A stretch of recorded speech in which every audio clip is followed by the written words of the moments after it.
miaraba tomboko lahy sy tomboko vavy ao anatin'ny vaovao manokana isika eto amin'ny televiziona malagasy miaraka amiko eto ao anatin'izany fampafantarana sy fitondrana vaovao manokana izany Bertrand Genève manana izay mpanao gazety eto amin'ny televiziona malagasy satria dia misy vaovao lehibe ary vaovao mampalahelo izay fantatra fa tamin'ny maraina teo tokony tamin'ny onora sasany tanoany no nodimandry ny filoham-pirenena teo aloha Amiral Didier Ratsiraka Ignace izay no ny tsy fahasalamana nanjo azy miarabanao Bertrand Genève manana aloha iaraka amiko eto ao anatin'ny fampafantarana misy kokoa mahakasika an'izay vaovao izay indrindra fa fampatsevana ihany koa ny mombamomba ny Amiraly Didier Ratsiraka Ignace izay filoham-pirenena teo aloha izay. Miaraba ny mpijery ny fahitalavitra ry miaraba ny Griffine Bakolinaina izay miaraka amiko manolotra izao vaovao manokana ny televiziona malagasy amin'izao fotoana izay atao hoe manjombona eto amin'ny firenena satria ny Amiral Didier Ratsiraka izay filoham-panjakana filoham-pirenena teo aloha dia nodimandry ary atao hoe tampoka tokoa ny fandrenesana azy natao hoe eo aza ny fahalehibe azy ny Griffine dia tampoka tamin'ntsika rehetra ny fandrenesana azy ka izay no anisan'ny mahatonga ny televiziona malagasy manao an'izao fandarana manokana izao mba ho fampafahatarana ny momba azy satria tantara maro no niainan'izany filoha teo aloha Andriamatoa Didier Ratsiraka zany teto amin'ity televiziona malagasy ity izay tsy misaraka tamin'ny fiainam-pirenena. Marina mihitsy izay Bertrand Genève manana raha ny fantatra dia ny talata teo no efa niditra hôpitaly teny amin'ny hôpitaly miaramila ny Amiraly Didier Ratsiraka noho ny izay tsy fahasalamana izay raha ny vaovao fantatra ihany koa Bertrand Genève manana izay nampitainy fianakaviana dia resaka complication pulmonaire izay no nitsaboana azy teny amin'ny hôpitaly miaramila Soavinandriana na ny OMI izay navoany tsy fahasalamana izay ary dia tao anatin'izany complication pulmonaire izany no nandozany antsika tao anatin'izay rehetrarehetra izay no fampitana avy any amin'ny fianakaviana Bertrand Genève manana ny talata izy niditra hôpitaly ary anio maraina tamin'ny anora sasany no nodimandry ny Amiraly Didier Ratsiraka teo amin'ny 5 taonany ao anatin'ity resadresaka ity no hitondrantsika ny hoe very olomanga isika eto Madagasikara lavo ny andrarezina raha izay no malaza azy Bertrand izay ho resadresantsika eo ihany rehefa avy eo fa raha somary fitiantsika foy ankoatran'izay hoe na filoham-pirenena azy izay fantatra teo amin'ny tontolo politika teto Madagasikara izay ny Amiral Didier Ratsiraka ihany koa dia manamboninahitra ambony teo anivon'ny tafika malagasy teo anivon'ny tafika an-dranomasina malagasy ary anisany manamboninahitra malagasy voalohany izy Bertrand Genève manana atao anatin'izany hoe tafika an-dranomasina izany tsy vitan'izay ihany koa fa manamboninahitra malagasy voalohany ihany koa ny baiko ny sambo teo anivon'ny tafika an-dranomasina malagasy raha ny tantara satsika izay resadresaka mahakasika ny mahamanamboninahitra azy teo anivon'ny tafika an-dranomasina izay no anisan'ny resadresaka farany ny arahana taminy teo anivon'ny televiziona malagasy izay no azontsika hoe interview farany azo taminy tao anatiny izany hoe fampafantarana kokoa misy azy izay no andeha hosevitsika voalohany nanahoana izy teo anivon'izany hoe tontolo ny tafika an-dranomasina malagasy zany resadresaka foy ny arahana taminy tao anatin'ny fandaharana fiarovam-pirenena izay mandeha teo amin'ny televiziona malagasy. Tamin'izao alohan'ny école navale zay tsy mety raha za rery tamin'izao fotoana zany mbola tsy mitovy ny officier de pont officier de marine sy ny officier mécanicien zay za tsy andeha rery ihany fa mba tady namany Sibongui za comme forcer raha raisiko i Sibongui comme mécanicien samy mody moa zay dia taty aoriana aka samy faharoa mailaka faharoa mailaka voalohany aloha tonga tamin'izay fotoana zay nisy foara atao Tamatave raha tsy diso tonga tany Philibert Tsirana sy ny namany dia niditra teo amin'ny sambo teo dia araka nandeha zay nazira tany Nosy Alana nentina mba hijerenjareo fa sanahoana ty sambo kely ty dia kely loatra ty aloha mitady sambo lehibebe dia nalefa tany Cherbourg aka ny mailaka faharoa miaraka amin'ny commandant français zany manazatra teny zany ça s'appelle prendre la suite du commandement satria zany no commande an'ilay sambo raha teo na raha antsika tao anatin'ny fandarana fiarovam-pirenena zay resadresaka izay Bertrand Ranaivomanana tao anatiny fa 80 taona ny tafika an-dranomasina malagasy izay nankalazaina tany Antsiranana tamin'ny faramparan'ny volana febroary iny izay anisany nanamarika azy tao amin'izany hoe tontolo ny tafika an-dranomasina zany ny amiraly Didier Ratsiraka nolazaiko teo hoe izy no nibaiko sambo voalohany teto Madagasikara zany hoe manam-boninahitra voalohany ary ny sambo mailaka faharoa izay no sambo nobaikony tao anatin'izany rehetrarehetra izany fa fampiatsivana fo ihany koa anisany niaraka taminy araka ny lazainy teo tao anatin'izay fiofanana tany ivelany izay satria sika eto Madagasikara tsy mbola manana école navale na ny sekoly ho an'ny manam-boninahitra tatsambo ny contre amiral Sibongui izay anisany niaraka taminy tao anatin'izany rehetrarehetra izany capitaine de frégate ny amiral Didier Ratsiraka no nandray ny fitondrana voalohany zany hoe ny tantana ny fitondram-panjakana tamin'izany andro zany ary niakatra hatrany ny galona nentiny Bertrand raha zay no azo ilazana azy kintana 5 izay no farany ataontsika hoe faratampony mihitsy aza no galona farany nentiny teo anivon'izay tontolo ny tafika an-dranomasina izay fa iveriko fa manana ambara maro tokoa ianao Bertrand raha iresaka sika hoe amin'ny maha filoham-panjakana azy izay azo fitinina nanomboka teo amin'ny repoblika faharoa. Milohan'izay aloha Griffin dia tsy ahivontsika kely ny alohana filohan'ny République démocratique de Madagascar, République démocratique de Madagascar zay moa zany no RDM tamin'ny fotoanandrony no régime nandriamatoa Didier Ratsiraka nafatarany maro azy fa ny alohan'izay dia efa tao anatin'ny gouvernement ny général Ramanantsoa izy tao aorianan'ireny Etsy-bahoaka tamin'ny taona 2017 ireny zany hoe nisy gouvernement tetezamita nitsangana ary ireo ataontsika hoe nisahana ny ataontsika hoe nanao ny tsy hetsika politika io zany fa acteur politique atao aorianan'izay dia saika ireo olona tao anatin'izay gouvernement nandriamatoa général de division Ramanantsoa zay tamin'ny fotoanandrony ary araky ny révélation faraparany zay nataona Andriamatoa Didier Ratsiraka tao amin'ny télévision tsy miankina zay ny raha antsika nahita asa rosa 3 herinandro lasa izay dia nafatarana zavatra maro mahakasika ny fiainany sy ny fiainam-pirenena ary tena tsy nisalasala mihitsy izy namoaka ny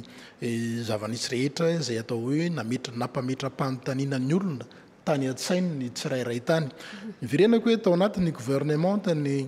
général de division Ramanantsoa izy tamin'izany ary mafy de mafy ny ataontsika hoe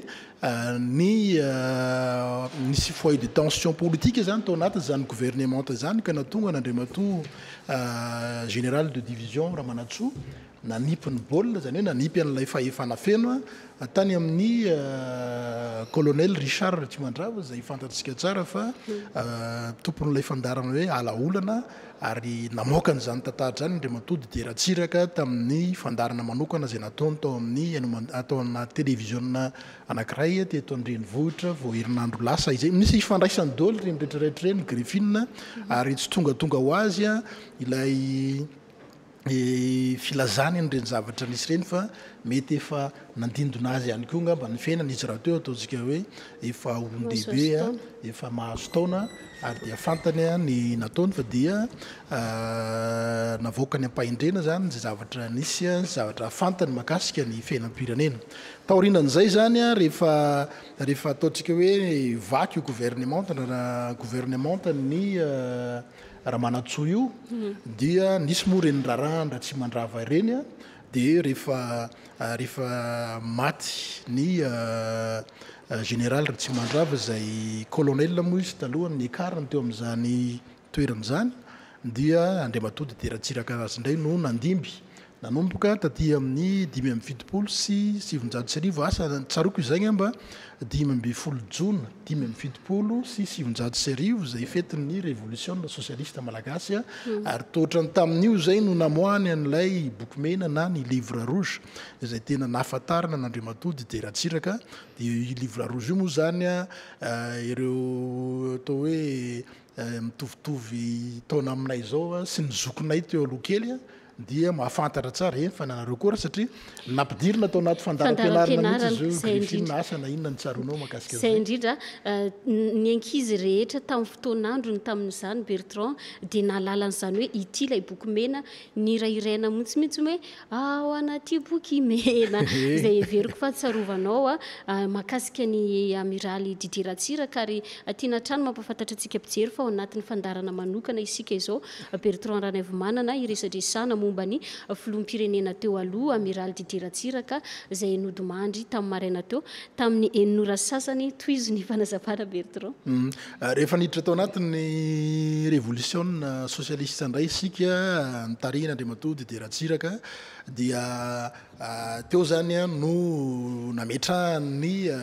fahefana io lay fahefam-panjakana fa io koa lay fahefana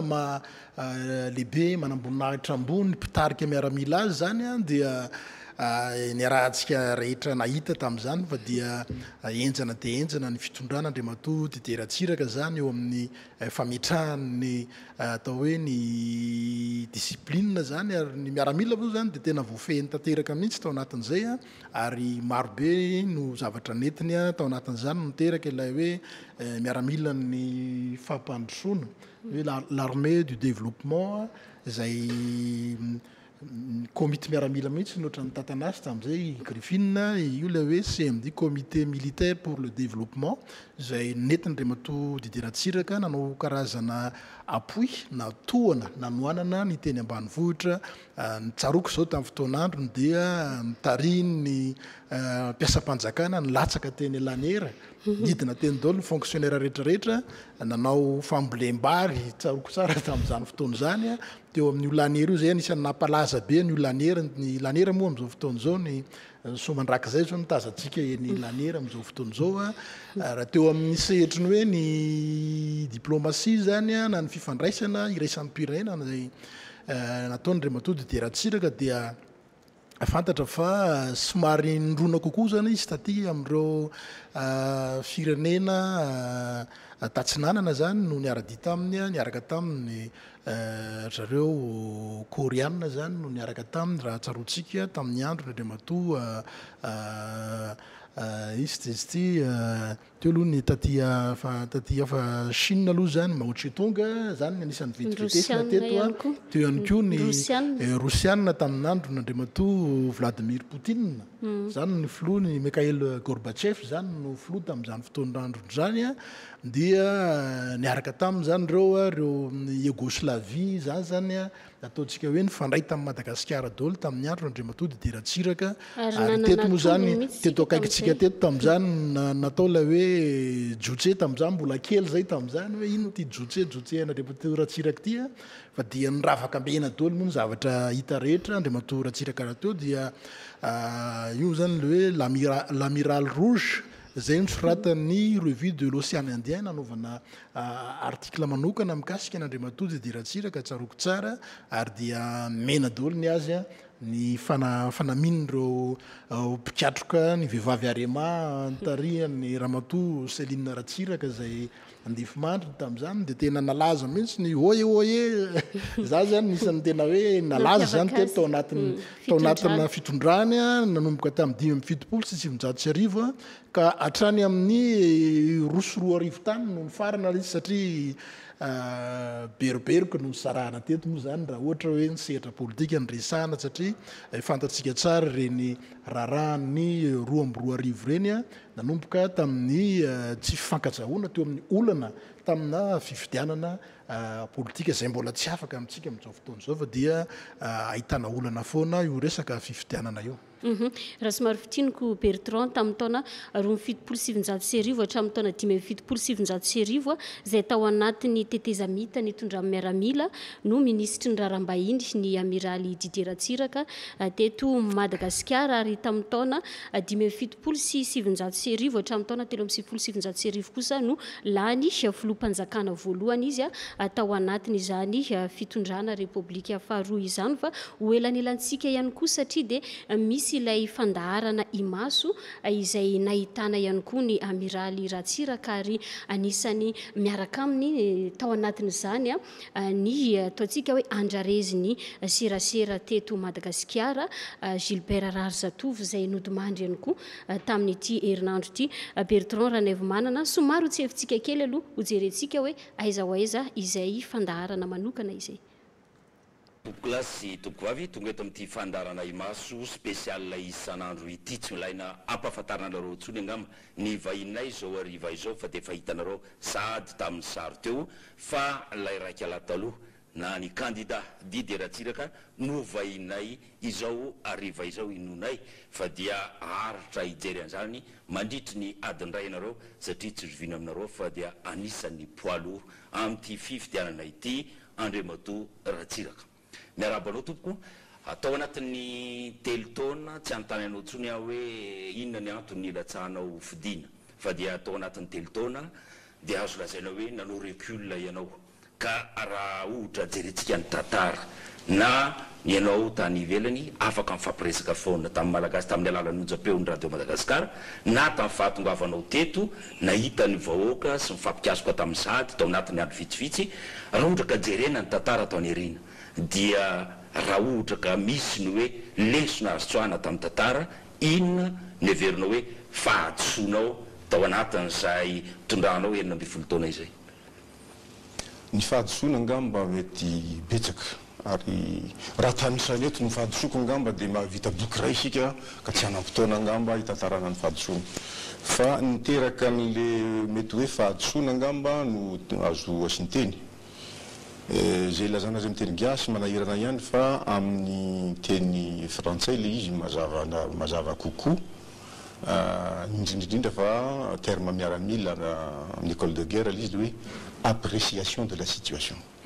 Ngamba nisy mauvaise appréciation de la situation. Raha tonga ny tenanay tamin'ny 2017 natson'ny général Ramanantsoa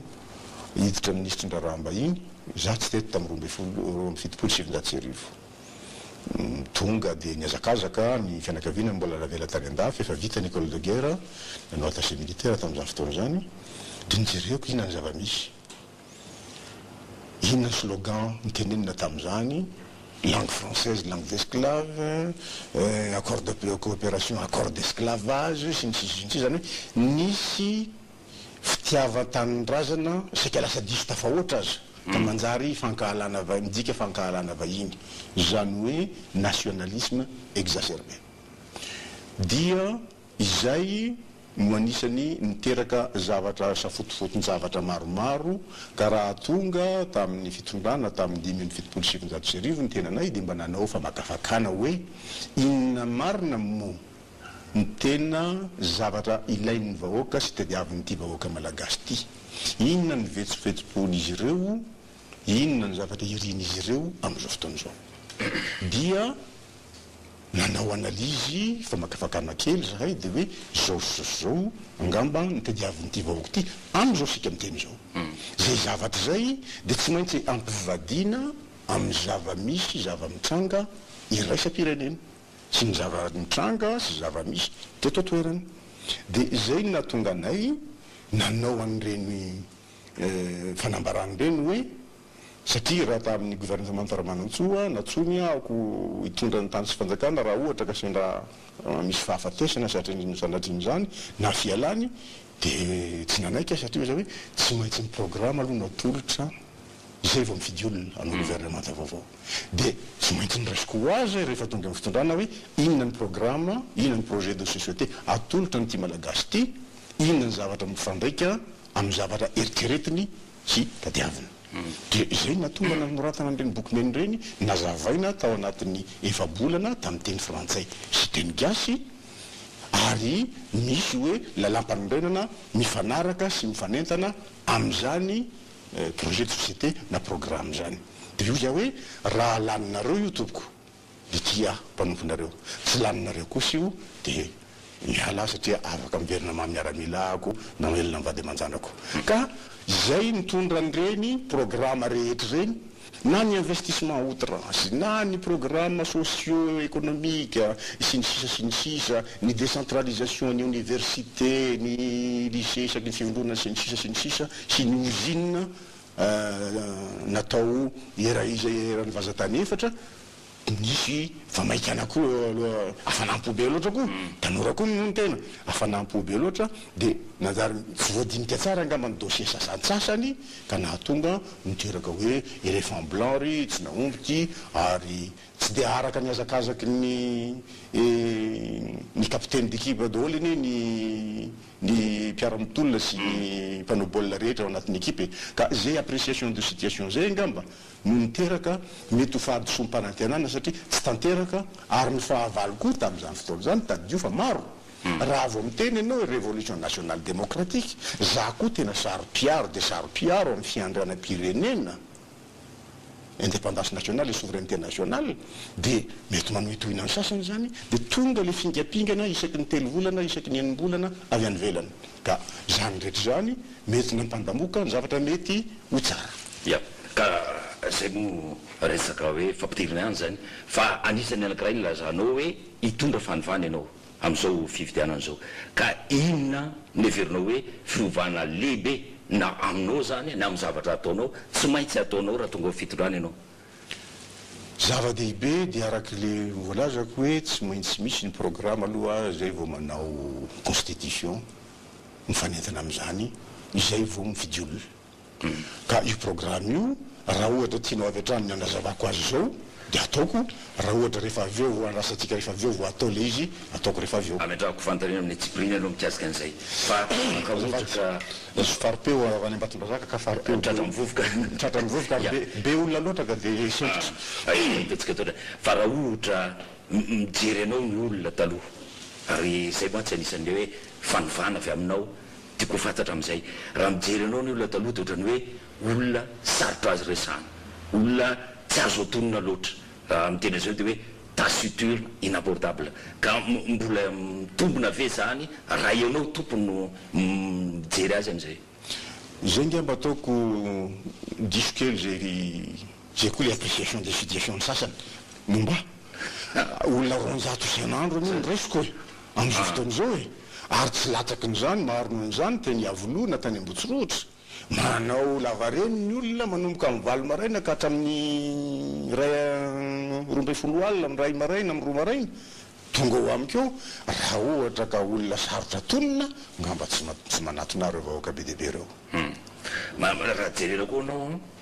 manana personnalité matanjaka be ary anisany anankiray angamba zay tsy lavinao zay ary ny mpiara-miasa aminao de ohatrany hoe voatsindry ao anatin'izay personnalité anao zay na indrindrindrindra atao amin'ny lafiny fitondrana zay,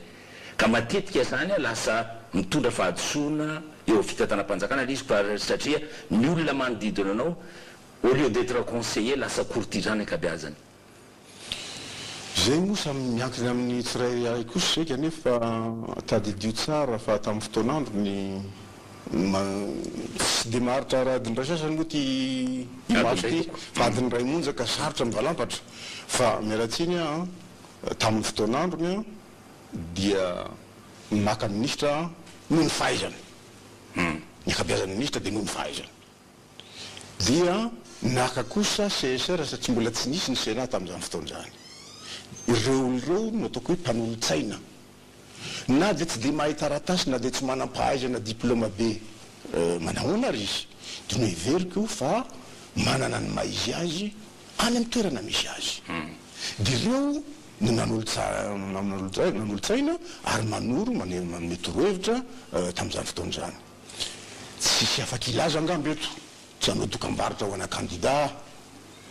fa tsisy afaka ilaza angamba eto fa tsy manana ny maizy azy, tsy nanana ny maizy azy Andriamatomojajona natany atsimo, tsisy afaka ilaza eto fa tsy manana ny maizy azy pasteur Andriamanjata eto Antananarivo na Andriamatora tsy fera, sy ny sisa dia reny olona reny nanolo-tsaina ary nanoro-hevitra ary mifandona ny hevitra indraindray dia tsy tapaka tsy le fanapahakevitra tsy lasa satria mifanipaka ny hevitra ohatra fotsiny lazaiko anareo ny zone France ny libéralisation privatisation sy ny sisa efa tany amin'ny enina amby 27 no saika ataonay kanefa mitsivalana ny sasany zay tsy tononony dia satria ny tena tsy dictateur araka ny filazan'ny sasany fa mba démocrate ihany dia manaraka ny hevitra ny be sy ny maro dia efa tsy teo tsony reo olona misakatsakana an'izany zone France sy ny libéralisation privatisation zay izay vao niazakazaka le privatisation sy ny zone France ka raha misy za kosa aloha mieritreritra fa misy manana na izy azy ireo mpiara-miasa amiko afaka miteny marina ohatra fotsiny zao tamin'ny fotoan'androny Andriamatoa Nirina Andriamanirasoa ministre ny agriculture tamin'izany fotoana zany dia mbola révolution nationale démocratique dia hoe subvention fanjakana zao avy dia naka fanapahan-kevitra izy hoe tahaka an'izao no tokony ampandehanana an'ity zavatra ity zay hoe raisiny andraikitrao alefaso namaiko tsodrano izy tsy milaza tamiko kokory izy ary dia nanao ka ataoko fa tsy dia marina loatra zay fa asa fahitan-javatra ty ivelany angamba fa ataoko fa tsy dia masika manahoana ny teniko ary misy milaza mantsy hoe raha tonga eo ranga io anao valy faty ahoana moa zay io fa naveriko ombieny fa tsy misy valy faty tsy misy ololopo raha avy amin'ndratsiraka ny zavatra mikasika andratsiraka manokana na ny fianakaviany tsy misy dikany tsy misy antony tsy misy fotony eo anatrehan'ny tombontsoam-pirenena ka hoy iaho hoe za tsy hanao ohatran'ny 3e république hoe zay olona teo amin'ny 2e république taloha na mahay toninina aza dia ataonjorom-bala amiko tsy mampaninina velively maka an'ireo olona tamin'ny 3e république eo rehefa misy raha manana mahay izy azy ka manaiky le programme ho tanterahana miaraka zay zany hoe zany andriamatoratsiraka amin'izao fotoana zany ho mitovy verteur hatram'izay mihitsy zay nde mahagaga ohatra no midécouvrir andratsiraka anareo androany azafady fa nampiara-miasa n'izany hoe Andriamatoa Monjajonina sy Andriamanjato zany miaraka amin'ny Andriamatoa Manandafy Andriamatoa Razana Bahiny Andriamatoa Satasolo sy ny sisa zava-mora homme d'ouverture hatrany tamin'ny andro fahagola hatrany ampiandohany fa tsy voandroany niaraka atao anatin'ny FNDR matsy zay zavatra hoe niaraka atao anatin'ny FNDR satria nahoana moa izany laza hoe le boky mena le programme natolotra sy ny lalam-panorenana natolotra dia izy ireo no nanoana azy anisany nanoa azy ary ireo no lehibe nantoko politika tamin'izany fotoana zany na dia mifandaka tsy misavaratra aza ny heviny tsirairay rehefa hoe tsy misy mangidy tsisy masika ohatrany sakay fa rehefa tenerana telina ihany dia hoe ty toko ny programme ekenareo ve manaiky ndao iara iasa na dia misy fifandonana mafy be aza tamin'izany fotoana zany ka mialatsiny fa ny PSM marereny nantoko politika mitsipaka ny programme tamin'izany fotoana zany ka raha mitsipaka kosa izy atao hoana ny ara-iasa amin'ny olona mitsipaka ny zavatra fa le programme iombonana na tonga an'izy ireo tao fa sarotra dia sarotra no nampiara-ny asa amin'ireo olona reo minoa ianao ianao koa nilaza hoe ny ralano président de république dia ny 2/3 ny ministre ho tanora avokoa ao anatina cadre électoral ve nilazanao an'izany sa tena conviction personnelle ary conviction personnelle satria zao voalohany aloha mpivarokena tamin'ny Tomasina no niantoka ny fianarako tany Andafy nandoa vola andehanako any Andafy miverina avany a mitondra sambo dia 5 amby 7 taona 9 amby 7 taona monja raha tsy diso aho dia niraisiny général Ramanantsoa ministre Raramba iny nisolo nga rahabe mananjara zay fa goaiky antitra dia hoe mba samy nosoran'ireny menaka kosa aloha mba hanao zay e ka zay nahatonga anay a naka ny Andriamatoa Tokolala Gaston 130 taona ministre tato aminareo tato i Andriamatoa José André Nelson 30 taona Andriamatoa Tantely Andrianarivo 7 amby 20 taona Andriamatoa Nirina Andriamanirasoa 1 amby 30 taona Jean Be Manjary 3 amby 30 taona Jafera Rabe Santoine Boanor Jean Victor sy ny sisa latsaky ny 9 amby 30 taona ny ankabeazany misy ny cadra misy koa ny zokonjokony angamba ny exagénaire tamin'izany fotoana zany 3 na 4 ka tsy zavatra hoe voanio manararoatra ny fotoam-pifidianana sy nyfahampielizan-kevitra fa tena milaly baka ato amiko misy hoe tsy maintsy formena ny relève tsy misy olona immortel ka hoe eo amin'ny fitondrana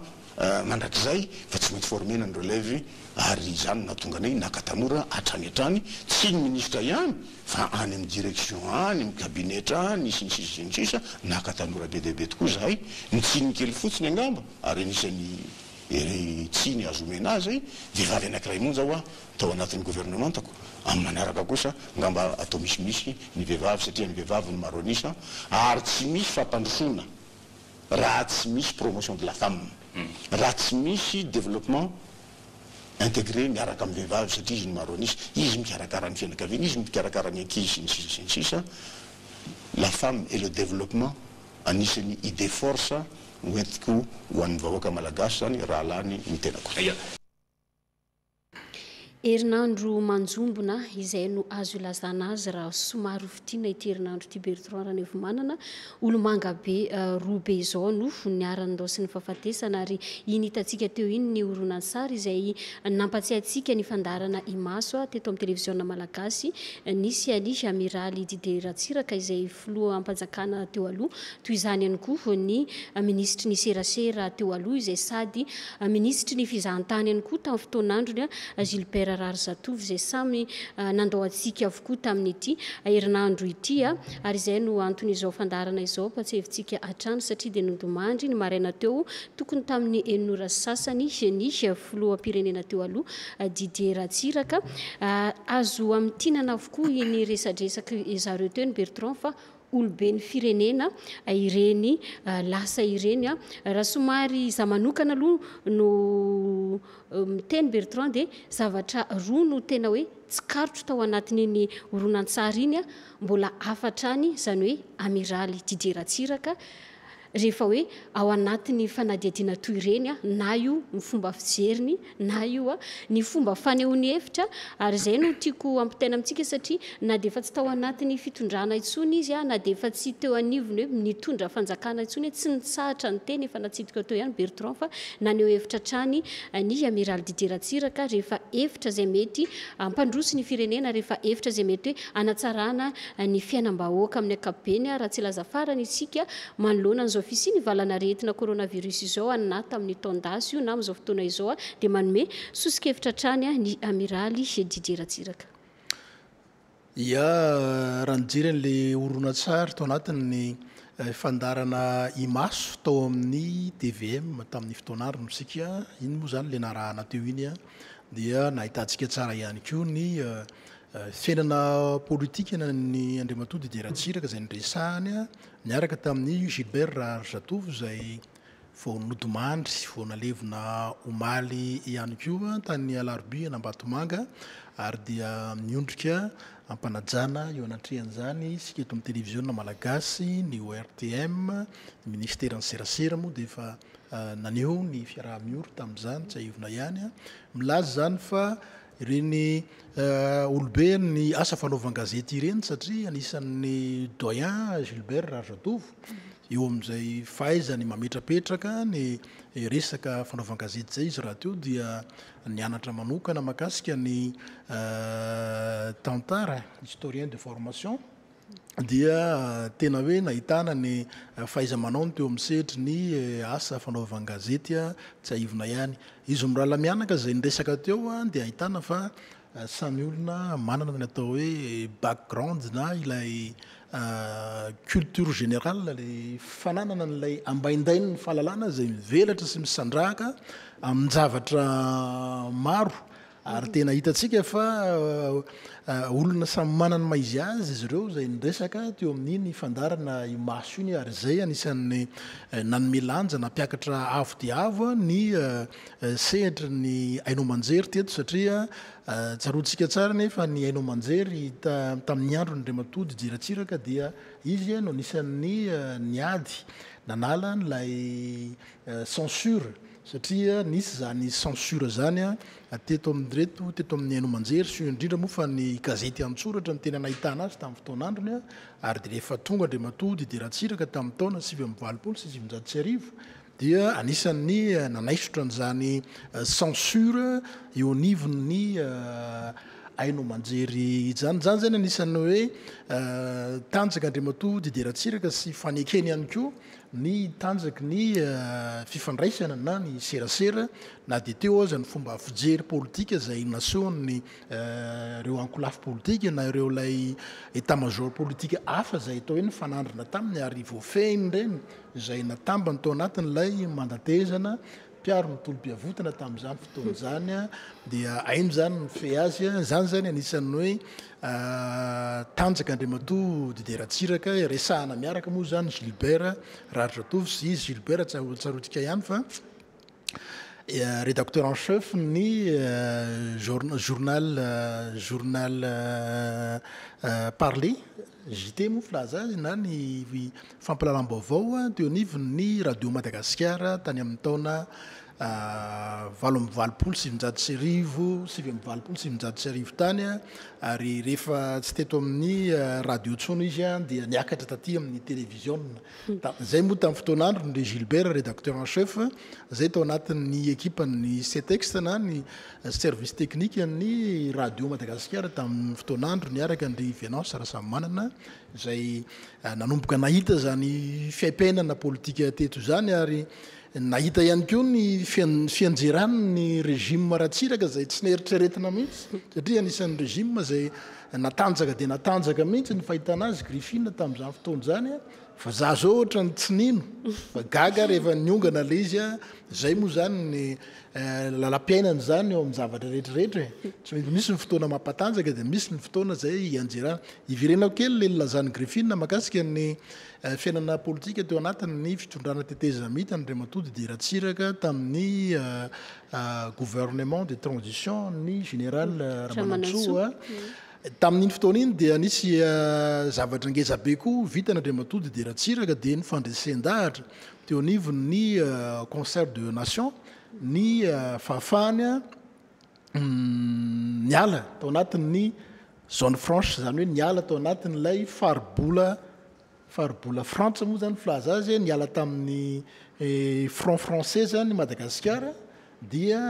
niditra tamin'ny FMG ny raimbolanja ariary zavatra ngezabe zany satria lafy ny ara économique zany ary dia teo zany no nahitany zao tontolo zao fa tena maneho ny fahasahiny izy ary reny zavatra reny ataontsika hoe action nataony reny no netiny anisan'ny nandresen-dahatra tamin'ny akarina teo amin'ny fitondrana rehefa nandimby ny général Ratsimandrava zany izy rehefa maty zany filoha-mpanjakana izay namela alahelo mafy namela taketra mafy teo amin'ny fonony vahoaka malagasy zany ary anisan'ny tanjaka anankiray nentin'Andriamatoa Didier Ratsiraka ihany koa dia ny fahasahiny nanao an'ilay hoe nationalisation an'ireo orinasa zay nitantanan'ny voanjo colon teto Madagasikara zany anisan'ny tantara tsy voafafa teo amin'ny fiainan'Andriamatoa Didier Ratsiraka ny fanaovana ny nationalisation an'ireo banque teo ihany koa ny orinasa EM SME zay nilazana azy taloha ny orinasa Jirama zay hitantsika amin'izao fotoana zao reny zany dia nalaina teo ampelantanan'ny vazaha marobe ireo orinasa zay nitantanan'ny vahiny zay nanaovan'izy ireo nentin'izy ireo tatana sy ny feny toe-karem-pirenena no noraisin'Andriamatoa Didier Ratsiraka ho fananam-panjakana ary nisy fiovana ngezabe zany nateraka zany fiovana fitantanana ara-toe-karena tamin'ny andro Andriamatoa Didier Ratsiraka izany ary reny rehetrarehetra reny no netiny taty ariana netiny nandrafitra ny politika na ny inona lazantsika azy ny projet de société zay netiny tao anatin'ilay boky mena ka mitondrany amin'izay ny révolution socialiste malagasy zay netiny ihany koa mba nampanofinofy ny vahoaka malagasy mba hita fiainana hafa zany miaraka amin'izay miaraka amin'izay ao anatin'ny hoe fiainana makany amin'ny paradisa socialiste izay moa zany nofinofy tamin'ny fotoanandro ny Griffin sao dia misy tenenao fa raha ny ambara eto moa betsaka ny fantatra mahakasika n'Andriamatoa Didier Ratsiraka Zany hoe zay rehetrarehetra voalazanao zay Bertrand no entina amaritantsika fa olobe ny firenena amiraly Didier Ratsiraka ary azo lazaina fa tena navita be tokoa teo amin'ny firenena izay ihany koa no entiny filoham-pirenena hitantsika ny anatin'ny tambajotra sosialy maneho ny fiaraha-miory araka ny hitany dia hoe very olomanga tia tanindrazana isika malagasy manolotra fiononana feno ho an'ny fianakaviany ny fianakaviam-ben'ny folo alin-da ny malagasy iray manontolo hitondra teny fahatserovana sy fampiononana ho antsika rehetra izao filoha Andry Rajoelina anio manoloana izao famoizana ray aman-dreny teto amin'ny firenena izao hita any anatin'ny tambazotra sosialy ao anatin'ny pejiny filoham-pirenena Andry Rajoelina moa izay noho nyity vaovao mampalahelo ity fa andeha somary hotsefitsika indray ao anatin'ny horonan-tsary manaraka Bertrand hoe aiza ho aiza izay fanomboan'ny amiral Didier Ratsiraka niditra tao anatin'ny tontolo politika izay mbola ministry ny raharambahiny izy tany amin'ny taona 2016 La France est toujours prête à participer à votre effort de développement et de construction dans les limites que nous fixerons d'un commun accord. Réponse du ministre malgache Ratsiraka. Nous avons affirmé sans équivoque que les accords de coopération signés en avril 1960 ne répondaient plus, à beaucoup près,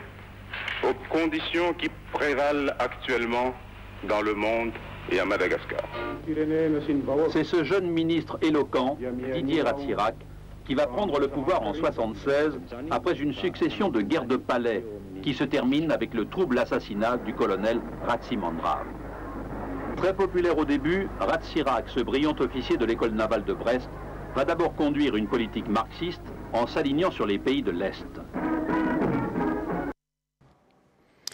Mbola ministry ny raharambahiny ny amiral Didier Ratsiraka tamin'ny horonan-tsary iny Bertrand araka ny tantara nampatsivoko teo tamin'ny taona 2017 hatramin'ny taona 2017 atao anatin'ny transition militaire na ny tetezamita ny tondrany miaramila no na ministry ny raharambahiny azy la ny filoham-panjakana kosa izy voalohany tamin'ny taona 2017 hatramin'ny taona 2017 ary niarany tantana izy tamin'ny taona 2017 niarany tantana tamin'ny Hervelona zay everiko fa afaka manazava an'izay koa ianao Bertrand rehefa nisy ny korontana teto tamin'ny fotoanandrony niarahany tamin'ny professeur Zavelbera fa taorinan'izay dia lany faharoa ihany koa ny amiral Didier Ratsiraka ao lany filoham-pirenena tamin'ny taona 7 hatramin'ny taona 2010 ary tao anatiny izay taona 2010 zay no niafarany teo anivon'ny fitondrana ny firenena mahafiloham-pirenena azy fa mbola nilatsaka ihany koa izy nefa nazanaty zany tamin'ny taona 2010 saingy tsy lany izy ary tamin'ny taona 2010 izy Bertrand dia mbola nametraka taratasy ihany koa latsaka hofidiana saingy tsy nekena izay taratasy filatsaka hofidiana izay noho ny tsy fahafenoan'ny fepetra notakiana tamin'izany fotoana izany. Amin'ny fotoana ohatran'izao moa no tsy maintsy ametrahany télévision nationale tahako tony ny maizy azy amin'ny alalan'ny ORTM sy ny ministera ny serasera izay vovonana iadiny lohany tantana izany orinasa izany entina mametraka tsara hoe inona moa zany no zava-nisy teto amin'ity firenena ity Griffin Bakoloniaina ary afahantsika ihany koa manao an'izay tamberina fampatsiahivana ny tantara lasa izay hitantsika tamin'ilay sary teo sary zay nalainy Robert Ndretsona mba nakaniny fitadidiako anazy satria Robert Ndretso no tsaroko fa anisan'ny mpakasaryn'Andriamatoa Didier Ratsiraka tamin'ny fotoanandrony marobe moa ireo mpiara-miasa tato milaza zany fa ny fiainan'ity télévision malagasy ity dia ny famatotra trano tamin'ny fiainam-pirenena ary dia gardien mpanaramaso ny zava-misy eto amin'ny firenena ny télévision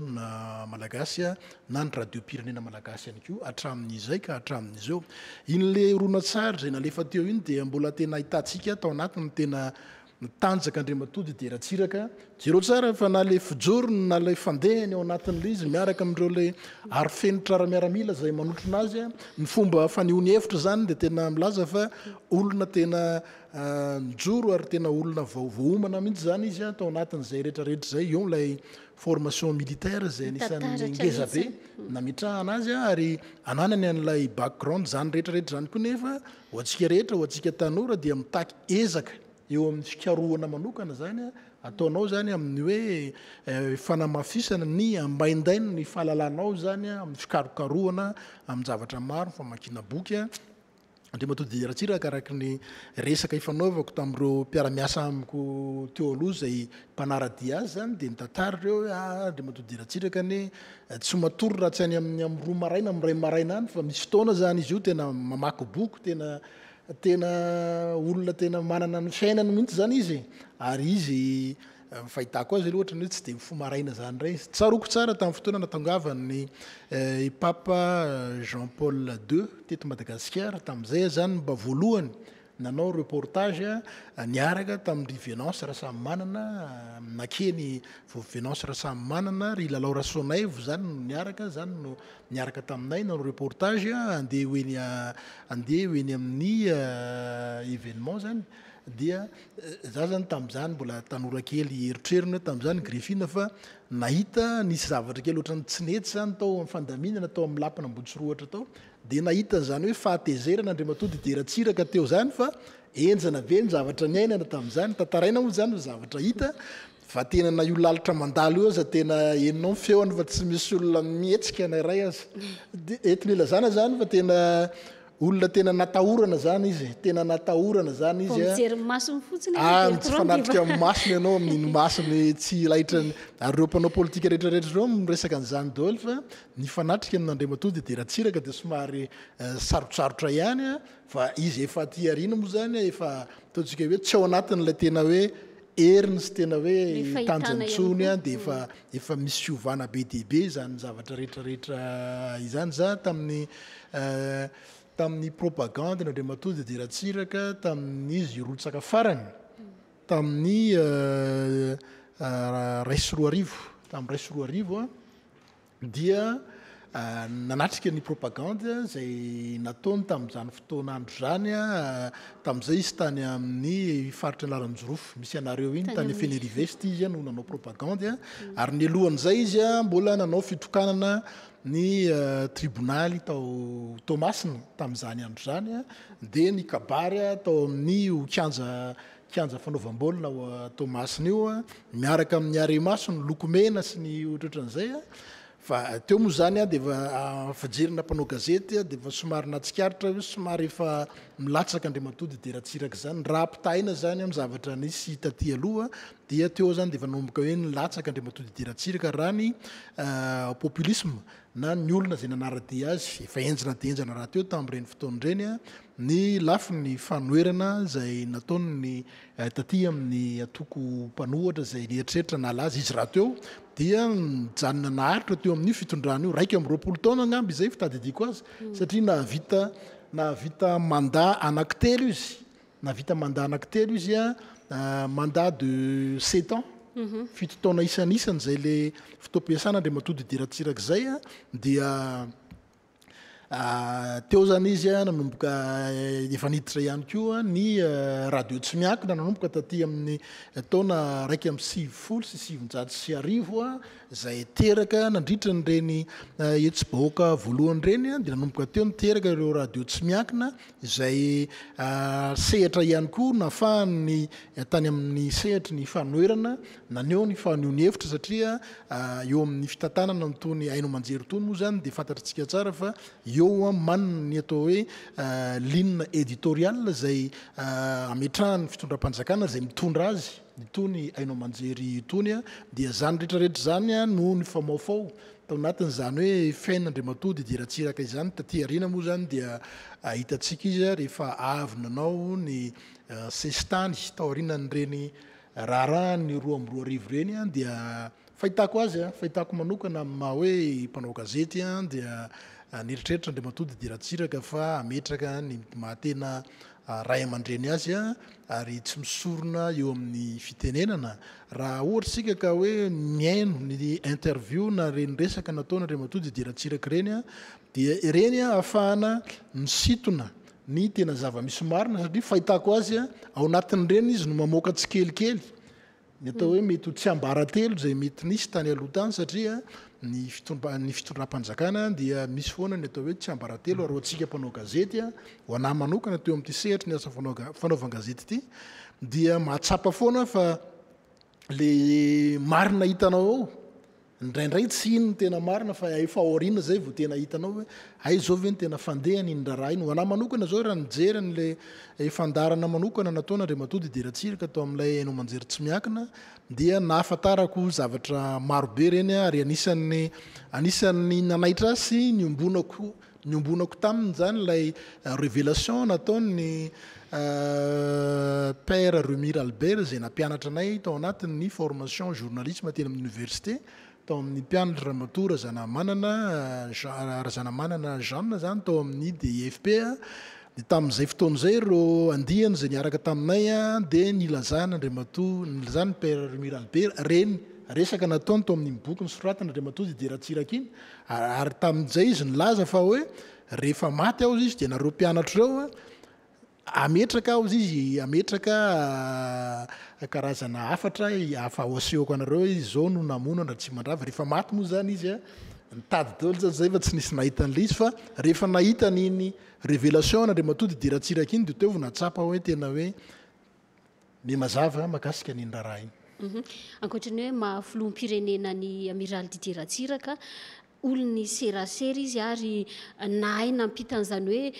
fifandraisana tamin'ny rehetra izany satria amin'izao fotoana manjombona eto amin'ny firenena izao izay nahalasana an'izao Bertrand dia ny olona rehetra tsy ankanavaka mihitsy tsy misy sokajon'olona tsy misy sarangan'olona fa samy maneho avokoa ny ma hoe iza moa ity filoham-panjakana teo aloha ity ary samy manasongadina an'izay avokoa hoe olobe izy teto amin'ny firenena olona navita be izy ary anisan'izany hoe metraka tantara lehibe fa eo amin'izay hoe mahalafy mpiainany miaramila azy ihany koa. Raisina kely le serasera teo mialohan'ny idirany Griffin amin'izay Andriamatody Diratsiraka dia anisan'ny tena olony fifandraisana tena mahafehany io izy resaka communication io ary tena enjana zany izy amin'ny lafiny hoe ohatra anankiray tamin'ny taona 2010 raha tsaroantsika tsara ny 2020 mars 2010 zay ngamba no nisin'ilay éclipse solaire teto amintsika na lay manjila 2010 dia tsaroko tsara Andriamatody Diratsiraka nanao communication nampafantatra mialoha izy fa izy fanambarana ao ataony dia nretrarehetra mihitsy zany miandro tena hoe hiteno ny deba ataoko farango sosiny zany satria raha aman-dreny be moa Andriamatody Diratsiraka fa ny taty ivelany zany dia miasa zany na teo amin'ny sehitry ny raharam-panjakana na teo amin'ny sehitry ny taty ambadika rehetrarehetra dia miresaka hoe deba aty amin'ny journalisme dia hoe deba ny amiraly tonga zay anarana deba zay Bertrand fa resaka an'izay ihany ianao le deba moa zany raha ohatra ka amin'ny film zany izy ho an'ny mpijery sarimihetsika zany dia ny deba zany lay olona tena mafy be manahirana ny rôle rehefa ao anaty film dia zay no firesaka anazy hoe iny deba mitena ny andoaly aloha tsy fantatro fa dia efa mandeha le resaka iny deba dia efa anarana tsy fantatro na fantany zany na tsy fantany mety ho fantany ihany zany ny olona rehetra moa samy manana kely an'izay solona anaran'izay fa matetika koa nefa ho an'ny olon-dehibe sahala amin'ireny zany rehefa mpitatana ianao dia efa hoe bainina zay moa zany ataoko farango sosina daholo zany fa firesaky ny olona ty ivelany zao nolazainy bainina fomba fiteny zany filazana an'ireo lehibe tany teo anivon'izay miaramila resahanao zay moa zany dia hoe vieux loup de la mer zany hoe anisan'ireo tena hoe olobe ny sehatra n-dranomasina zany izy tamin'ny fotoanandro ny Griffin tsaroko ianao nanao montage n'inyle élément makasika ny Diratsiraka iny tao amin'ny birao ny imbonantsika moa satria tsika miray birao ao dia za tamin'izay ny teny Griffin hoe ny félicité any Griffin hoe ataovy tsara io montage io Griffin fa tsy sampanytsika mba mahazo ny Andriamatody Diratsiraka mekanao fitenenana Enseigne de vaisseau no nanomboany teo anivon'izay tafika an-dranomasina malagasy izay Bertrand ary nandalovany avokoa raha zay no azo amezana azy ireo rafitra rehetra teo anivon'izany hoe fitantanana teo amin'izy tafika an-dranomasina malagasy olobeany tafika an-dranomasina malagasy izy noho izany averiko ihany fa izy no manamboninahitra malagasy voalohany teo anivon'ny tafika an-dranomasina malagasy ary izy ihany koa no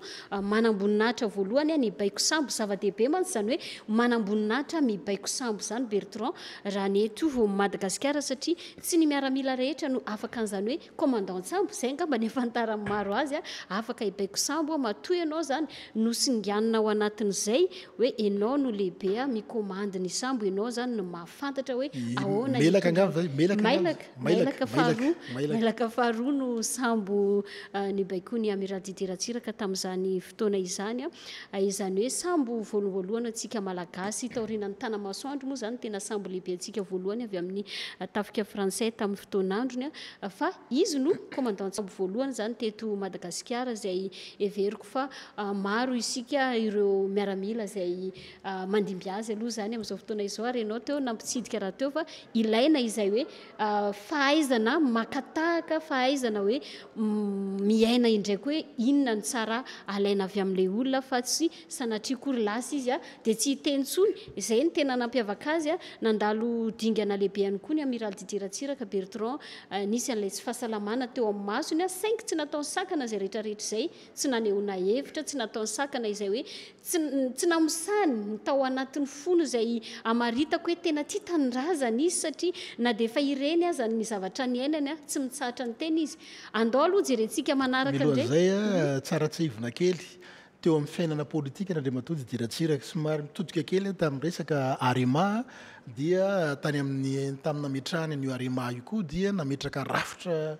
marobe izy varema nametraka n'ilay hoe coparema asa raha tsaroany Griffin tamin'ireny fotoanandrony ireny zay ny fitondram-panjakana rehetra moa zany zay mitondra dia tsy maintsy mitady foana ny vahaolana entina mandamina ny fiainana sosialin'ny olona ary eo anatin'izany no isinona tsy fitovizana hevitra eo ihany koa eo amin'ilay hoe ny olona zay nomena andraikitra hitatana zany misy le fanararaotana tsy fahaizana mifehany zay le fitantanana zay omena azay dia nefarany tsy maintsy ny filohan'ny repoblika foana zay nanao ny contrat tamin'ny vahoaka tsy maintsy iandronany ny rihatra rehetra rehefa amin'ny farany ka reny rehetrarehetra reny matoantsika amin'ny resaka an'izao dia entina milaza fa tsy voatery ny filohan'ny repoblika foana ny tompona andraikitra apetraka ihany zay karazana hoe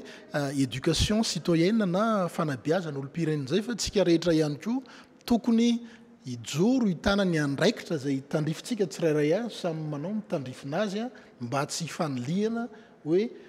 ranona foana ny tompony andraikitra satria tamin'ny fotoanandrony hoe navitany damahira mihitsy ny Bemblanga hoe Rovina no hitranga Bemblanga amin'izao fotoana izao mbola tsaroko tsara fa mbola nitsahivana Andriamatoa Didier Ratsiraka fa misy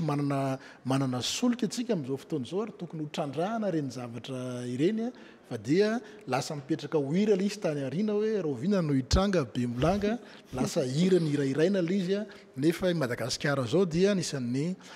firenena ny angaran-janahary ny fitenenan'izay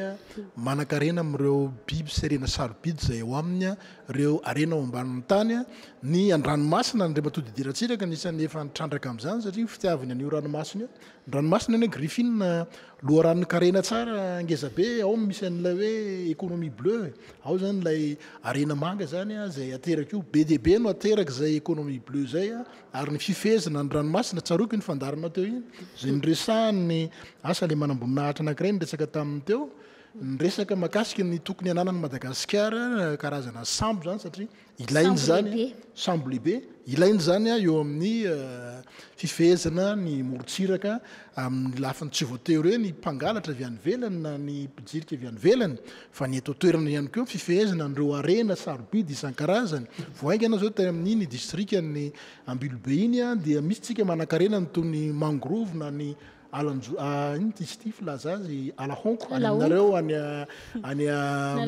analanjorofo any misy alahonko ny alahonko io anisan'ny manan-karena sakafo an-dranomasina ao ny fiterahana fanatodizan'ireo vokatra ny ranomasina zay fantatritsika fa anisan'ny miaina ngeza be ny toe-karena ka reny rehetra reny mila fehezina akoatran'ny hoe ny fikarohana ny ranomasina ataon'ireo mpandalina rehetra avy any velona zay tonga eto Madagasikara zay mangataka fotsiny hanao recherche iny anivony reny université lehibe reny université avy any ivelany avy any États-Unis avy any Londres tonga manao recherche eto tsika zany tokony fehezitsika zany io fa tsy anjakazakany ny vahiny tahaka zay mandra-paotonga zay ho tonga ho arahantsika farany angamba ny Bertrand tao anatin'ity vaovao manokana mahakasika ny nalasana ny filoham-pirenena teo aloha Amiral Didier Ratsiraka izany hoe nanahoana izy tao anatin'ny sehatry ny fampelezan-kevitra nataony teo aloha. Et inquiété plus d'un. Un hélicoptère de 20 places pour les moyens financiers mis dans cette campagne par Didier Ratsiraka en ont aussi liste appuyé par la présidence. A-t-il fait recette dans la population pour autant? Pas si l'on en juge par la tiédeur de l'accueil de Tuléar pour le président Ratsiraka en campagne.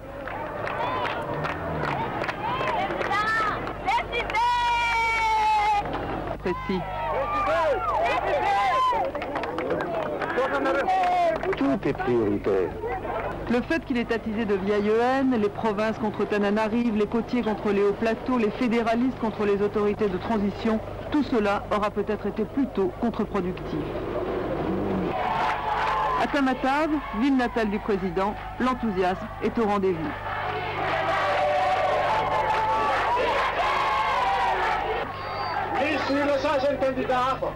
Il y a d'autres candidats qui, dans leur campagne, parlent de modernité et de changement. Ils se font filmer avec des antennes paraboliques. Mais c'est pas eux qui ont mis en place les antennes paraboliques, c'est Ratsiraka. Et puis le bulletin rouge, vous savez, le bulletin rouge, c'est le bulletin des vainqueurs. Le rouge, pas de doute, signe de virilité. L'argument massu est lâché, tout dans le fantasme. D'ailleurs, depuis quand un homme fort a-t-il besoin d'un programme? Les aspirations et les demandes des gens à Tuléar, à Tananarive, dans la province de Tananarive, de Fianarantsoa, vous leur demandez quelle est leur priorité, ils disent la route. La route, la route, la route. On ne peut pas tout faire en même temps. Il y a la scolarisation, il y a la santé. Tout était prévu du nord aussi, de Diego jusqu'à Fort-Dauphin, de Diego jusqu'à Tuléar. Tout était prévu et tout se dégrade. Mais tout se dégrade parce que il y a la détérioration économique. Écoutez, on ne sort pas de ce cercle vicieux. Si vous voulez absolument dire que tout se dégrade parce que je suis là, bon, allons-y. Hein? Vous êtes là depuis 75. Je suis là depuis 75. Et est-ce que vous croyez que ça marche aussi bien que ça en Europe, en France? Santonany tamin'ny fampelezan-kevitra nataony filoham-pirenena teo aloha Amiraly Didier Ratsiraka igny asa tamin'ny fotoan'androny ireny Bertrand sy ireo olona mpanarady azy ihany koa tamin'ny fotoan'androny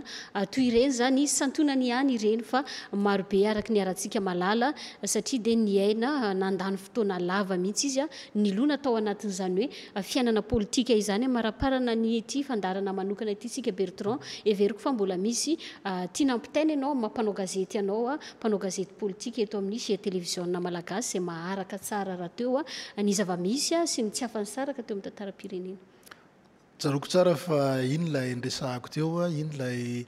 fampelezan-kevitra farany nataony tany Analanjorofo tao Fianarivesta iny sary zay nandio teo iny tsika sy Griffin moa ato anatin'ity studio ty tsy maheno an'ilay retour fa eo amin'izay lafiny teknika fandaminan'izay dia tsy maheno an'ilay retour tsika fa tany amin'ny Fianarivesta no nisin'iny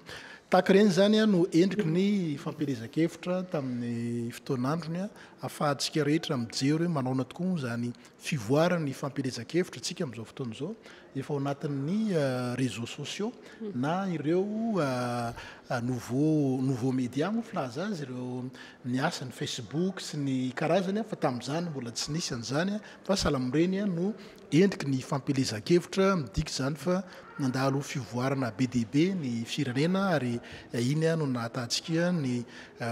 tanjaka faraparina Andriamatoa Didier Ratsiraka teo amin'izany régime izany. Andriamatoa Didier Ratsiraka fahalalako azy niteraka telo mianadahy izy ny fahafantarako azy ary avy any amin'iny faritra Atsinanana Tomasina iny no misy azy asa any Vatomandry ngamby zay raha tsy diso tany Vatomandry izy niteraka tamin'ny Vatomandry izy niteraka zay zany ataontsika hoe mombamomba na Andriamatody Deratsiraka zay tsy aivina ihany hoantsika zay izao vao manaraka ny fandarana manokana ataon'ny televiziona malagasy ity fa Nodimandry Androany Andriamatody Deratsiraka tsara apatsahivina ihany le makasika zay vovoafara mikasika zay Griffin melohan'ny saratsika ia makasitraka nareo tany tokantrano niaraka taminay teto tao anatin'ity fandarana manokana ity fa izay no azo am'tianatsika azy ny maraina teo tamin'ny nora sasany nofo Nodimandry ny filoam-pirenena teo aloha Amiraly Didier Ratsiraka Ignace araky ny fanambarana izay nampitainy fianakaviany dia complication pulmonaire izay nofo nahafaty azy ary notsabona tetsy amin'ny hôpitaly miaramila Soavinandriana Omi izy izay nanomboka ny talata teo no niditra hôpitaly teo ny vokatra izay tsy fahasalamana izay io maraina io zany no ndosiny fahafatesana fa tsy izy irery ihany koa fa fantatra ihany koa fa anisany namoy atsika ihany koa nandao atsika Tsizaraina Nathalie Hortense mpanakanto fatadaza ary tatansa moa no amantarantsika azy izay ndosiny fahafatesana ihany koa tamin'ny herinandro ity ankoatra nefa nilazaintsika teo ny ministre ny serasera teo aloha Gilbert Raharzatovo atreo ihany koa ny fiarahanay taminao tamin'izao maraina izao tao anatiny fandarana manokana vaovao manokana teto amin'ny televiziona malagasy fa hoentintsika ao anatin'ny fampahalalam-baovao ihany anio alina ny antsipiriany bebe kokoa indrindra fa ny mety ho fandaharam-potoana sy ny mety fampafantarana bebe koa makasika n'ity filoam-pirenena teo aloha zay Nodimandry ity makasitraka anao Bertrand makasitraka ny ekipa rehetra teto anivon'ny televiziona malagasy filoma tompoko